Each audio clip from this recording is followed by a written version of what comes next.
可变后掠翼飞机曾经红极一时啊，从帅出天际的 F14熊猫到 F111土豚。其实应该把它俩调个啊，因为 F111才是历史上首次全面生产的可变后掠翼飞机。接着还有苏联的米格23、苏24以及英国、德国、意大利联合开发的龙卷风，后者甚至在海湾战争中都有过出色的表现。当然，可变后掠翼机型中也有不少的大家伙，美国的 B-1B 枪骑兵和俄罗斯的图160战略轰炸机，一直到现在都还在服役。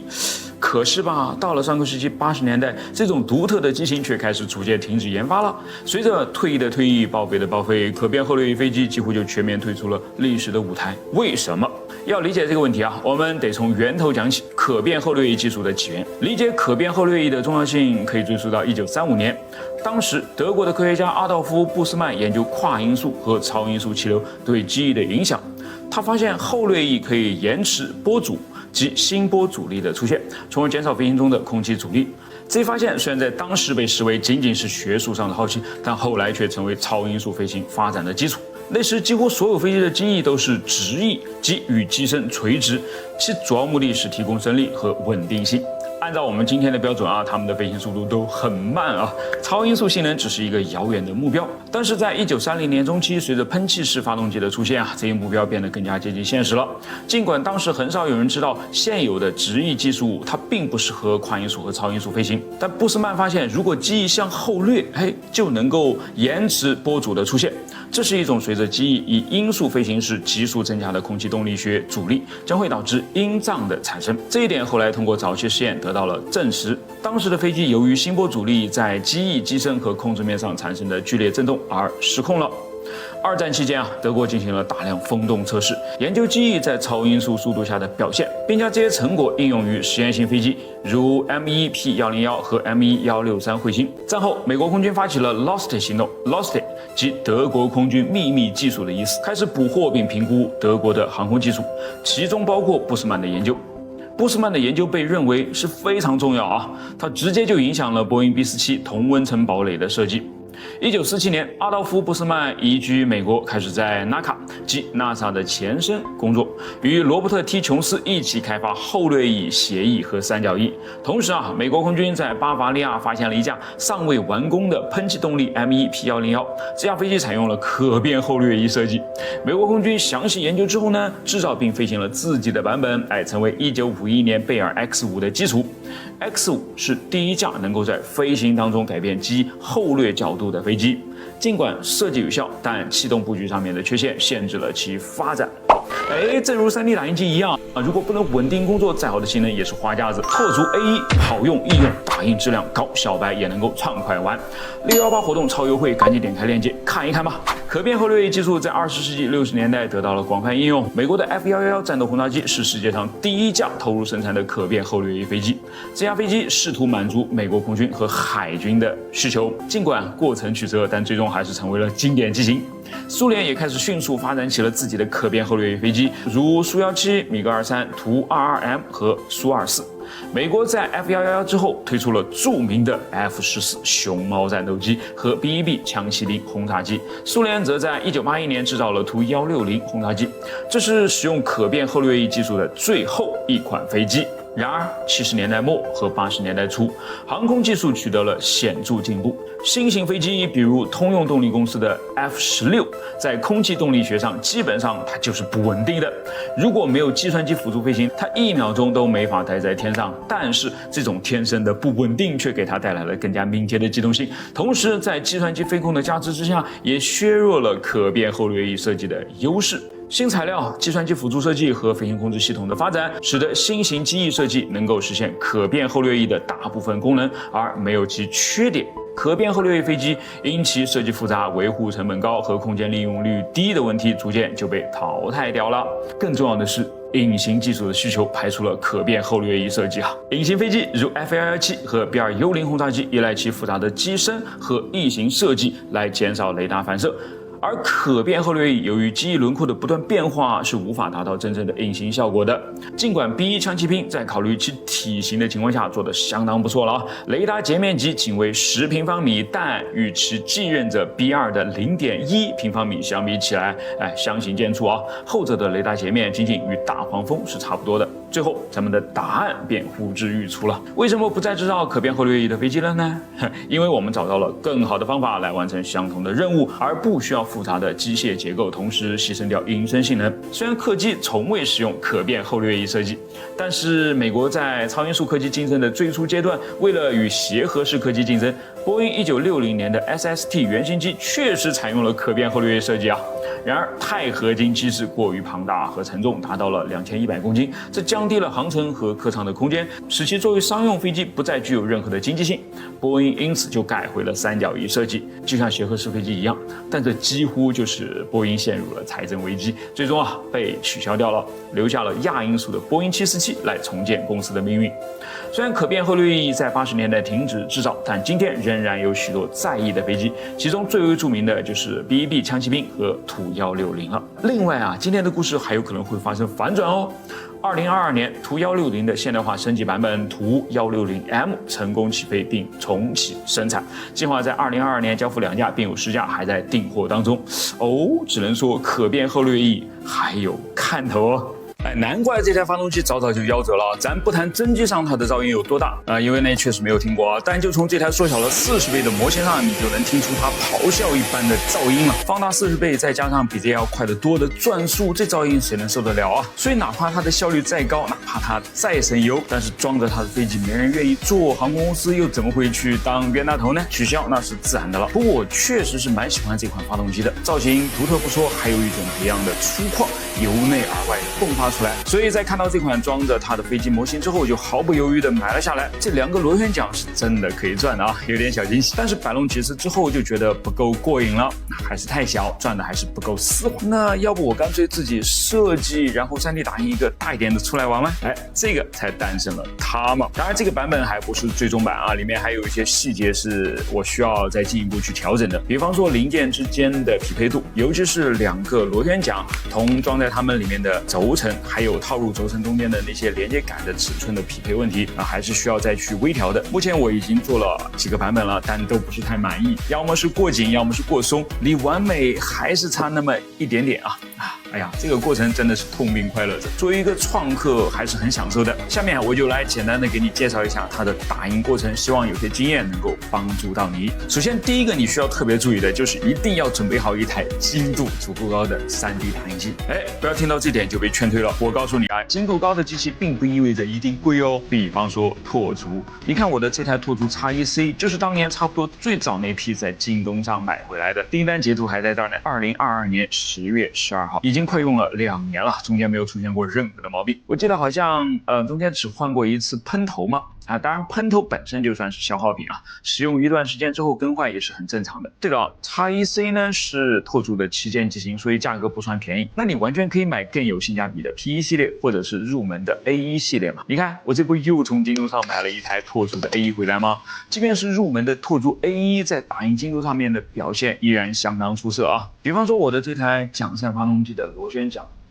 需要在中间套入一个外径为15毫米的轴承，所以我在建模的时候呢，就给它让了一点点出来，把这里的直径设置在了 15.15 毫米。实际打印出来之后，尺寸落在了 15.1， 不到一点点，所以精度误差小于 0.1 毫米，是一个很优秀的范围了。基本上打印很多精细的零件都是没有任何问题的。拓足的机器还有一个很让人称道的优点那就是对新手的友好程度相当之高即便你是一个 3D 打印小白，也能够在抱回机器的当天，装好机器的当下，马上就将模型打印出来，成就感满满而且你也看到了 A 的安装非常简单，基本上就2个大零件，简单一拼，几颗螺丝一拧就搞定了。然后开机配网，接入你自己的账号就准备妥当了。切片用拓足的 Bamboo Studio， 界面清晰 ，UI 简洁美观，也非常的智能。我在大部分的时候都是用它默认的设置就好了，翻车概率极低切片完了之后，一键发送到打印机就能够开始打印了，只要保证打印机和电脑是在同一个区域网当中就行了。所有的调频、起出量补偿这些原来我们在使用 3D 打印机时需要去做的繁琐的操作 ，A1 都是自动完成的，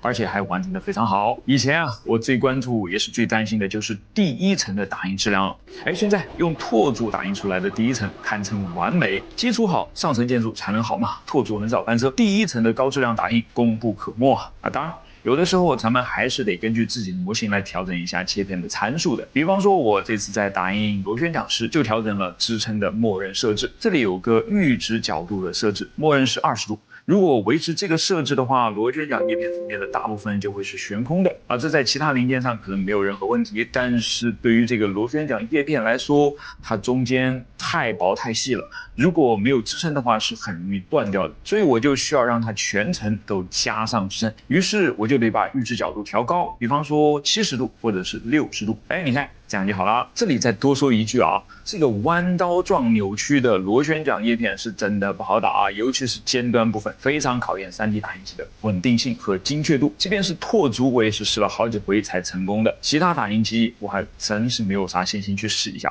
啊。最后咱们总结一下，我是真的很推荐大家多学习、多用 3D 打印的，因为这的确是未来的一个趋势啊。个性化制造加上充分的创意发挥，能够帮助你成为一个更加有趣、更加优秀的人。正好前段时间我去了一趟 TCT， 也就是亚洲真材制造展，感受就进一步的加强了。我原本以为它可能就是一个规模较小的行业内的展会，但是一去，哇塞，人山人海啊，真的是各种人都有工业领域的人啊。现在 3D 打印呢，已经完全开辟出了一个崭新的生产制造加工的方向，跟以前我们经常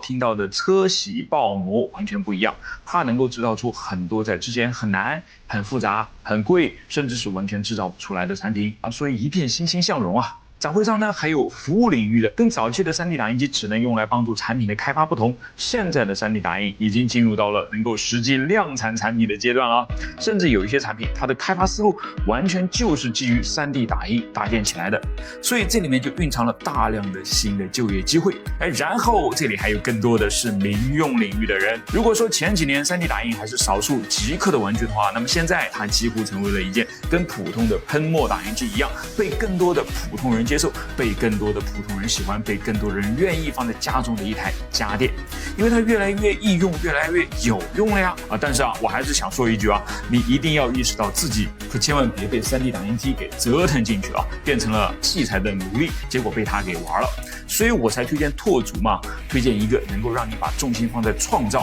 放在体验、放在分享上面的 3D 打印机。它做好它的工作，你完成你该发挥的角色，这才对嘛。全世界最危险的铁路在哪儿？答案应该没有争议印度。孟买郊区的铁路网络是世界上最繁忙的城市轨道交通系统之一了，它每天大约需要运送750万名通勤者。公平点来讲呢，在如此混乱的情况下，保持如此规模的平稳运行，对于世界上其他的地区来说，已经是一种奇迹了。铁轨将孟买一分为二，在其穿越人口稠密地区时，最多只会被一堵矮墙给隔开。大约2/3的中心线两侧都有贫民窟。由于人行天桥很少，而且相隔很远，所以行人最常见的穿越方式呢，就变成了非法冲过无人看管的铁轨路段。在高峰时段通常每分钟都会有大约45个人横穿铁路，而这样的行为自然就造成了大量的伤亡事件嘛。于是难题就摆在了印度政府的面前，怎么才能缓解这个问题，同时还不用花太多的钱呢？有点贪心但是呢，他们居然还真找到了。位于孟买的一家名字叫做 Final Mile 的公司，给印度铁路局呢提供了一个创意。它由3个基于心理学和决策科学方面的研究所制定的方案组成，分别利用到了莱博维兹假设、战斗或逃跑反应和鸡尾酒效应。咱们分别来讲一讲第一，为什么这些乱穿铁路线的人们意识不到正在接近中的火车所带来的危险呢？这是因为进化使然的。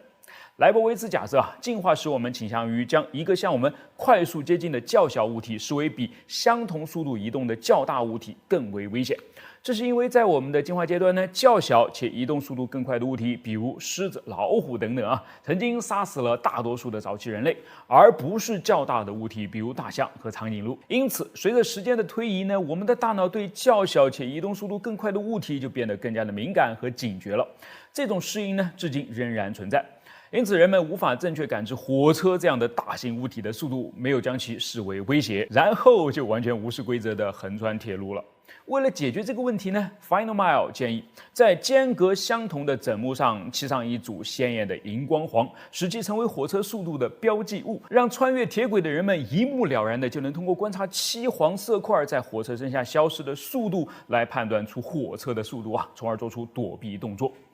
但是你以为你知道了火车的速度之后就能够真的躲避得掉吗？这就来到了第2项研究的应用了，战斗或逃避反应。这是人类和其他动物在面对潜在的威胁或者是危险情境时的一种生理和心理反应的机制啊。这种反应呢是一种自动的本能的生存机制，旨在帮助个体应对可能的危险或者是威胁，并促使其做出适当的行动选择。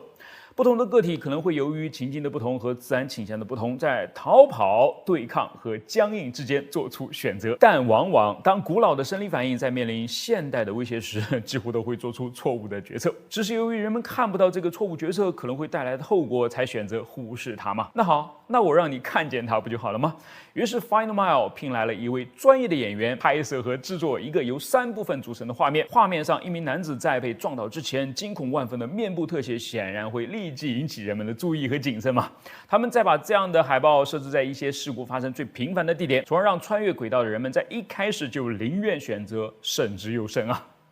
最后，是一个叫做鸡尾酒效应起作用的部分了啊。由于我们的大脑一次只能关注一个声音，因此如果有太多的声音，大脑就会自动过滤掉其中的大部分了。如果火车的喇叭声与靠近穿越者的其他声音混合在一起，或者与另一列来自相反轨道的火车的声音混合在一起，那么穿越者就将无法判断火车的接近方向。在这2种情况下，他的决策能力都受到了影响，导致他对接近的灾难漠不关心啊。为了避免这种情况呢， Final Mile 建议铁路局改变用于警告人群的鸣笛的模式，将原本连续长时间的长音鸣笛改为有时间间隔的短音鸣笛，这样就可以帮助过路的人们判断火车的方向，从而使他们在火车靠近时保持谨慎了。好，以上呢都是一个叫做瓦达拉试验的组成部分。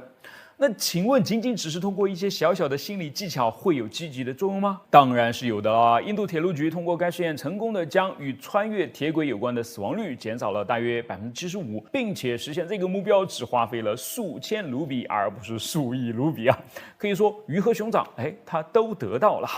巴黎万神殿里面的这个单摆，自1851年被发明出来之后呢，就一直在这儿不停地摆动了。它叫做复刻摆，由法国天文学家和物理学家莱昂·复刻发明，目的呢是证明地球正在绕其自身的轴旋转。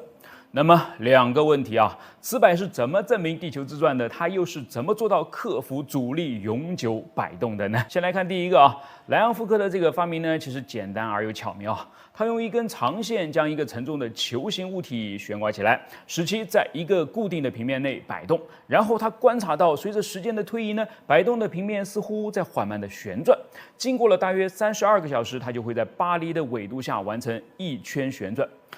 为什么它会旋转呢？其实啊，这并不是因为单摆本身在旋转，而是因为地球在其下面旋转啦。单摆表现得像一个陀螺仪，于是就能在地球围绕它转动的同时，保持其在空间中的固定方向，使其相对于地球旋转了起来。那么现在啊，第2个问题就来了：为什么空气阻力对其不起作用？都170多年过去了，还刹不住它呢？好，那是因为空气阻力的大小呢，是取决于物体的形状、大小、速度和密度等等因素的。你看，复刻采用的这个金属球又小又重嘛，直径只有28厘米，却重达28公斤，因此就有了较高的动量和惯性了。再加上其摆动的速度呢，也相对较低，最大也不会超过2米每秒，因此空气阻力就对它没有显著的影响了。但是没有显著影响不等于没有影响啊，它还是应该停下来才对嘛。答对了啊！其实一开始的复刻摆呢，在摆动1个多小时之后就停了下来了。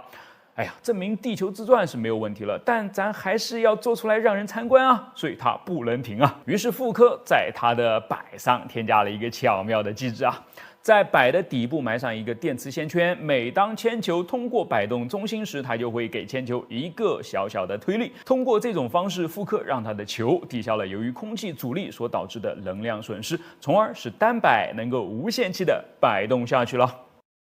你能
在很多先进的科学技术还没有被人类发明出来以前呢，大自然就已经拥有了很多了不起的科学家了。亚洲第一位诺贝尔化学奖得主福井谦一曾经就说过啊，大自然深不可测。在科学的自然认识当中，对科学创新最有影响的就是直接的、如实的去认识自然。当我们走进大自然，总是会从中受到很多的启示啊。哪怕是一只小小的昆虫，都暗藏玄机。比如白蚁，一只几毫米长的小虫子，竟然能够搭建出精巧绝伦并带有通风系统的恒温恒湿的巢穴啊！蚂蚁呢是天生的建筑师，白蚁的建筑能力则更加的杰出啊！白蚁的生活范围占据地球陆地2/3的面积，目前只有南极洲还未发现白蚁的踪迹。大部分白蚁呢都集中在热带和亚热带地区，但白蚁是喜温的昆虫啊，离开蚁穴的白蚁是很难长期生存的，所以蚁巢对于白蚁的生存来说尤为重要。不同白蚁对筑巢的选址和形式也是各不相同啊。蚁巢既有宽敞简约的大平层，也有功能齐全的高楼大厦。房屋内部的功能划分呢也十分的讲究啊，有主卧、次卧、育婴室、储藏室，甚至还有通风管道和墓穴。复杂的结构、精巧的布局，这可一点都不比人类居住的条件要差啊！大部分白蚁巢呢都是隐藏在地下的，在我国云南、广西、海南等地区，白蚁还会搭建地上巢，这些蚁巢常常高于地面几十公分，甚至是数米。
当21世纪的我们还在谈论电动汽车的里程焦虑时，上个世纪50年代的人们就已经在畅想加油一次就能够开上8000公里的汽车了。哎，是不是相当的魔幻啊？其实一点都不啊，至少在当时的人们的眼里一点都不。因为当核能刚刚崭露头角时，所有人都相信这种几乎等于不要钱的能源能够驱动身边的一切，汽车当然也不例外了。是的，核能汽车你敢想吗？我是不敢啊。虽然我也很想要又便宜又给力，还不用担心续航的汽车了。所以现在真的有这样的车吗？哎，有啊。我也不卖关子了啊。这次有幸接到当前火爆的大6座 SUV 魏牌蓝山，经过连续7天的试驾，不得不说，让人感到当前国产汽车的强大科技实力，尤其是长城混动 DHT 的实力，让人充满惊喜和期待。哎，我先跟大家汇报一下它的续航和油耗。这辆魏牌蓝山不仅拥有一个79升的大油箱，还有一块44.5千瓦时的大电池，在加满油充满电之后的续航呢，可以轻松超过1000公里。